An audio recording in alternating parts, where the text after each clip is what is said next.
there's two ways in your life to achieve any objective you have. One is figure it out on your own by trial and error learning, and the other one is what? Modeling. Which one's a hell of a lot faster? Which one's less painful? Which one's more efficient? Which one will make you more money in business? So we have another person now for you to model who's created $1 billion business. His family comes from modest means, and yet they have vision about what they wanted to create, and together they built this company. He played different roles in this company, but what you're about to meet in Gerardo is the gentleman who really is in a position where he took that vision and made it real, and he did so powerfully that you might say, well, did we come in because they were in trouble? And you go, okay, I called Business Master Inc. I want BMI to come here because we're in big trouble. This is a company that was growing, $1 billion company growing 10% a year. Gerardo's a man who was literally, from 2004 to 2008, created 200% growth, a little more than that for HomeX. He's the guy that took the company public.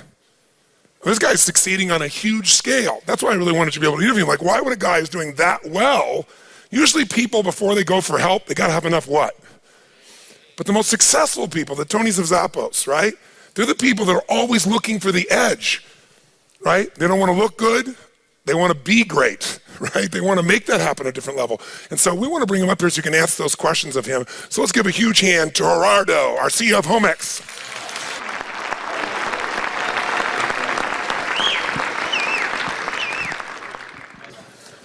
So we wanted to just get a chance to visit with you because, again, so many people don't have that X factor.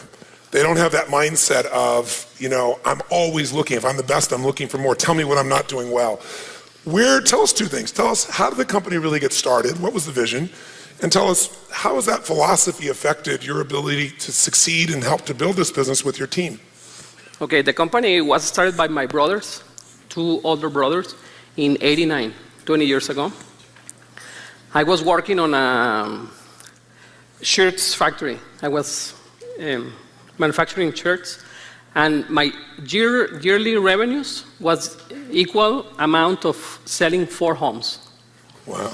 Then I talked to my brothers and said, I will help you to sell five homes in 1 year, and my life will be more productive. I think you've kind of surpassed that just a smidge. How many homes do you guys build a day? In '89, 140 per year. 140 a year homes. And how many? In '89. In 1989. In '93, when I joined the company, yes. 500. And how about today? More than 200 daily. 200 a day. You have a hand, that's unbelievable.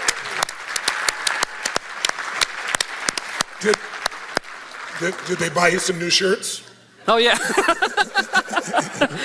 I joined the company. We live in a small city in Mexico, less than 1 million people, and we start growing the company to different cities. Today we have presence in 35 cities all over Mexico. We are covering 80% of Mexico. We just started building homes in Brazil, in Egypt, in India. We are maybe the company that builds more homes per year in the world. Wow. Maybe. That's amazing. That's amazing. So, what do you attribute the success to? Tell us this philosophy of constantly finding a way to do things better. Most people, when they achieve a level of success that's that large, I mean, if you're selling 150 homes a year, and if you were doing 150 homes, at that stage, 300, 500, 600 homes. When you got to that stage, people say, I've doubled, I've tripled, quadrupled. We're the best. Why did you keep seeking ways to do things better? Why do you still do that today? We work based on a theory called the theory of constraints. If a company can sell $80 per year, and you can build $100 per year, what will be your revenues? Right. 80. Right. And in the opposite, if you can sell 100 but you can build only 80, your revenues will be 82. Then your revenues are constrained by your factor with the lower capacity. Right. That's why we approach Chet, because sales was our constraining factor, and that's why we work on increasing our sales. If you look at the company compared with other companies, we are the largest. But if you look at the company in terms of the opportunity, we build around maybe 8 or 10% of the homes built in Mexico. And Mexico has 3% of the world's population. That means that we are a very small company in terms of the necessity, in terms of the opportunity of number of homes that can be built all over the world, and everybody needs a house. A house is the physical good that has a bigger impact in the quality of life of the families. And the quality of life of the families determines the quality of life of the societies and the countries. That's why we believe that a house is very, very important, and everybody needs a house. Fantastic. And so now in India and Brazil, some of the other huge growth opportunities yes, you're going through Brazil as well. is twice the population of Mexico. Yes. India is 11 times and growing. Wow. Egypt is 70% of Mexico's population. Wow. How did you make that shift into these foreign countries? How were you able to make that happen? We say that we did it because we don't know. You don't know your limitations. I love it. When we start growing the company to different cities, all the people came to us and say, nobody has done that before. That will not work. And we said, we don't know. Let's try. And we start. Then we acquire the 6th largest home builder in Mexico. And a lot of investment bankers came to us and say, nobody has acquired another home builder in Mexico. And we say, we don't know. Let's try. And we did it. Then we are the only Mexican home builder listed on the New York Stock Exchange. We are 18 Mexican companies listed in the New York Stock Exchange. We are the 6th most active in terms of daily trading. And the first 5 are monopolies, or they exist because of government concessions. We are the first company that is on a free market. We are not a monopoly. We have 8% of the market only. And a lot of people came to us. Thank you.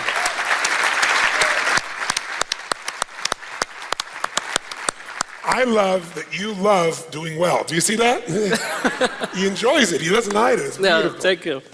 And a lot of people came to us and say, nobody from Culiacan, the town where I live, nobody from Culiacan has become public in the New York Stock Exchange. Any other home builder has become public on the New York Stock Exchange? And we say, well, we don't know. Let's do it. And in the same approach, we start these operations on new countries. Yes. Let me tell you a little bit about Homex. We have 16,500 employees. We have 6,000 suppliers. We give a new home to more than 60,000 families every year. That's 300,000 people, because it's in average 5 people per home. Wow. And close to 70% of the Homex workers, they don't have a base salary. 70%. What percent? 70. 70%. Wow. 70% don't have a base salary. And the other 30%, we have a small portion of our income based on the operating profit of Homex. Wow. We have the same score. We are playing with the same score, and we are trying to reach the same goals as a company, as a team. Yes. Nobody is paid by their age, their background, their gender, and nobody is paid by their own results. Everything is team-based results. And we have been trying and learning, and that's the way the company has been growing. It's beautiful. Now, you worked with some consulting firms before, BMI. Have you gotten the same kind of result? And tell us, what was your aha moment? You were already doing so well. You brought us in, and when did you really start to realize this was going to change the entire company? We have had mainly three types of consulting companies. One that I think is very important is in terms of the culture of the company. Yes. Yesterday, Tony talks about the culture. The culture for us is the network of conversations, the way that we relate, the way that we interact, and we believe that the culture is the base for the rest of the team performance, etc. We have another type of consultant in terms of theory of constraints, and today we are very glad to have Chet and Jean and you working with us to increase our sales. As I say, we have only 8% of the market, and we believe that we can grow not only in Mexico but all over the world our market share. We believe that in the long term, and for me this is very, very important, in the long term, the constraint in the size of a company is the owner's ambition. Well, I am the constraint. That's awesome. I am the constraint in Homex. The market is there, the opportunity is there, the financing is there, and I believe that the same happens for most of the companies. I am the constraint, and I'm not feel guilty about that, but I feel that I am setting the pace, and I need to create the conversations to grow the company faster. From 2001 to 2008, our revenues has grown 2,000%. Wow, that's unbelievable. 20 times.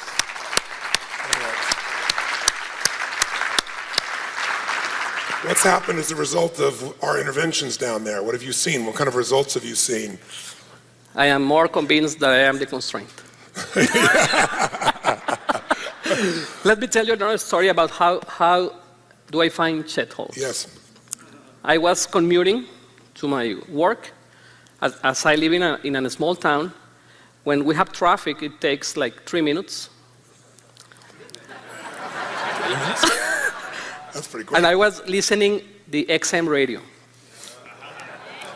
CNBC. And I was thinking, how can I sell more homes? I need to sell more homes. My constraint is in sales. And I listened to Chet's radio spot, and I said, this is the guy. And I talked to the 800 number. That for calling from Mexico is a little tough. And I talk, and the people who answer the call say, you can buy any program for $49 or $100, and that's enough for you. And I say, no, we need more.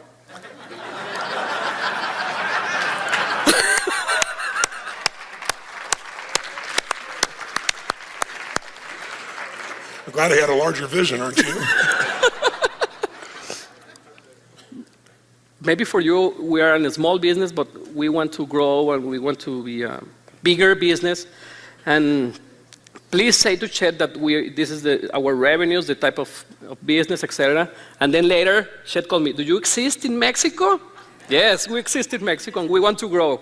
Okay, then we invite Chet to visit us.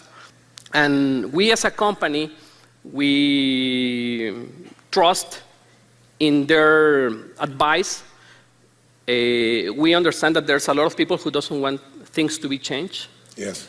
But my commitment is we will follow all their advices and all the requirements that they give to us, and that's the way we have been open, and we believe that we can grow much faster if we continue applying all these policies in the future. Right. What do you do to deal with change when so many people are so afraid of it? How do you deal with it, and how did you help us drive that change through the organization? I think, okay, for me, the resistance to change, I am responsible of the resistance for change. If the people look at the new idea or the new opportunity as something that is possible and is convenient, they will do it. Yes. If they think that it's not possible or it's not convenient, they will be resistant to change. Yes. Then I can create the conversations to invite them to look at this new initiative as possible and convenient. Let me give you an example. We make a commitment as a company to work only with superstars. We have 3,500 salespeople, and we say to them, we only are going to work with superstars. If you want to become a superstar, we will train you, we will help you. But if you don't want to be a superstar, let's go find another job. We only want to work with superstars. We're giving a lot of resources, a lot of money invested in all these initiatives, but we only want superstars in the sales process. We have sales agents that have sold 5 houses in a day. sales agents that have sold 27 homes in 6 days. It's people that is making a lot of money. For the Mexican standards, they are doing maybe 10, 12 times the average of the Mexican income. Wow. It must make you feel incredible to not only be able to put people in homes, but to have your own employees have such an extraordinary quality of life. Yeah, as I say, we are proud that we have 16,500 of them. Yes. We believe that all of them are very well paid. We have, and yesterday somebody said about it, we have one of the greatest places to work in Mexico. Yes. Audited by the same institute. Yes. And we're working on that. We believe that most of the time that we are awake, we're working. But what is work to you? Work is what? Work is a game. And life is a game. And what's the purpose of the game? To love, to learn to love. And to love is to give. You say at the beginning, living is giving or giving is living? Yes, exactly right. For me, that's it. I see that. Because for some people, I have a lot of money. And a long time ago, I have more than the money that I require in my life. Yes. I'm not making this because of the money. Yes. Every time I am needing less money, and every time I'm making more money. But not for me, but for everybody. For everybody, for all the workers, our suppliers, our investors, our customers, the authorities. We are the largest builder of water treatment plants in Latin America as a consequence of being a home builder. That's amazing.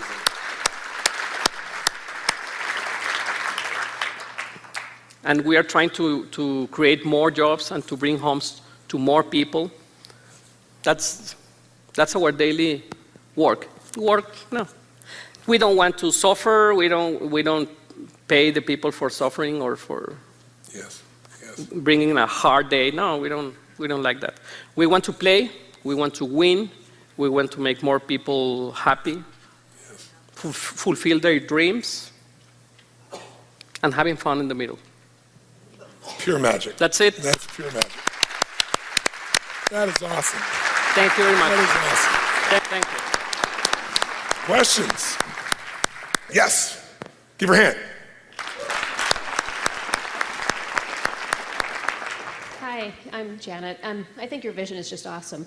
And I think at one time I used to be visionary, but I think I've been working too hard and I forgot how to be a visionary. So obviously I am the constraint to my business. I fully realize that and accept that.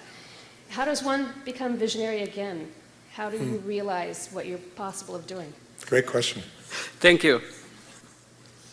My goal for the last maybe 2 years has been not to become an invisible team member in Homex. That everything works without me. I don't want to be the hero that solves anything. I want to be transparent.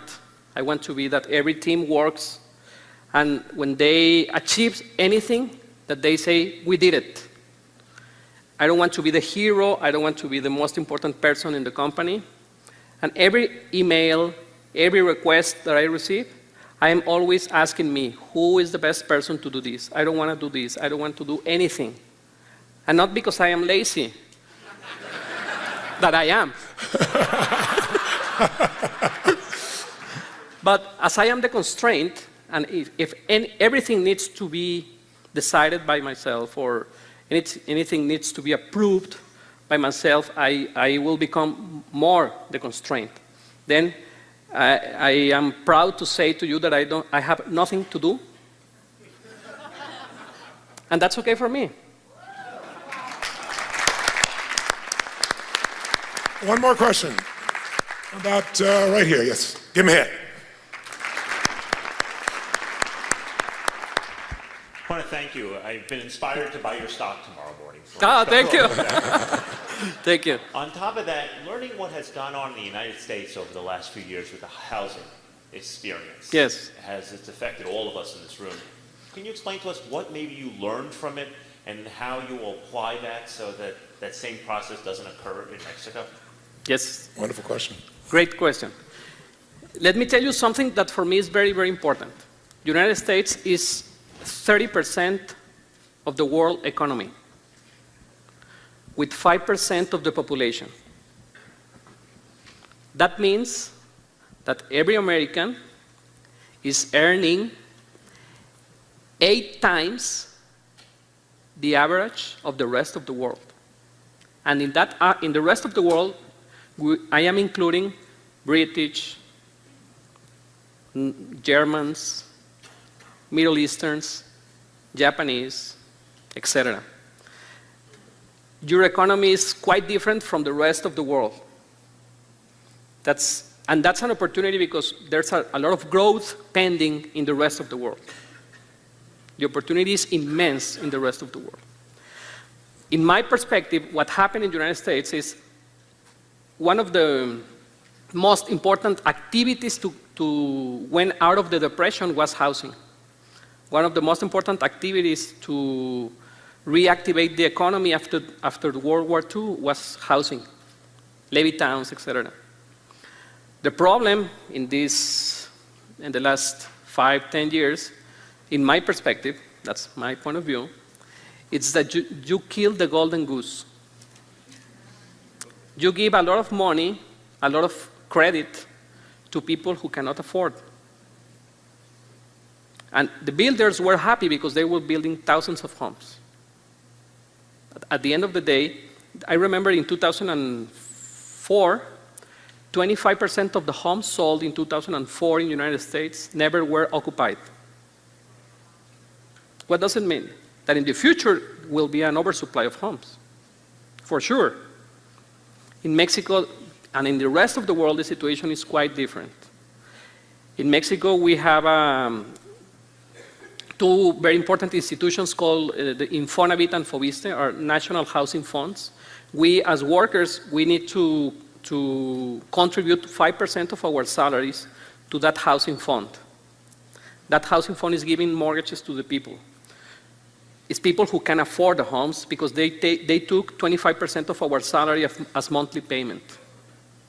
We are not, we don't have, you have in the States, ninja loans. Have you heard about the ninja loans? No? Ninja loans means not income, not job, not assets, anything. The mortgage brokers, the approval process of a mortgage in the past in the United States was with a mirror. They put the mirror in the nose. Are you reading? You have a mortgage. That doesn't work. That's why I believe that you killed the golden goose. The home builders were happy for a long time, but they will suffer for a long time. In Mexico, we have 22.5 million homes. We have 103, 105 million people. 50% of the homes in Mexico do not have concrete floor.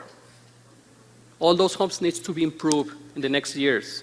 The average population in the United States is 48 years. The median age, the average age? Yes. 48. In Mexico is maybe 18. We're waiting for all those customers. And India and Brazil also. And right? Brazil and India. One final question, if we may ask. What would be the most important thing if you were passing on at some stage of your life to your children or to people that you wanted to mentor, and you would say, these are the 2 or 3 most important things to remember about enterprise, about business, about what you have to do to be successful long term? What would those 2 or 3 things, most important things be you would pass on to someone you love who you wanted to succeed in their enterprise? The first one is death is not an invitation. The rest is an invitation. The life that you have, the work that you have, the family that you have is the one that you have created for yourself. You don't have the work, you don't need to suffer in your job. And the second, that is quite different from yesterday, is that nothing can make you happy. happiness is a way of life. That's enough. That's enough. You're the best. You're wonderful. Thank you very much. A big hand, ladies and gentlemen. Give him a hand. Thank you.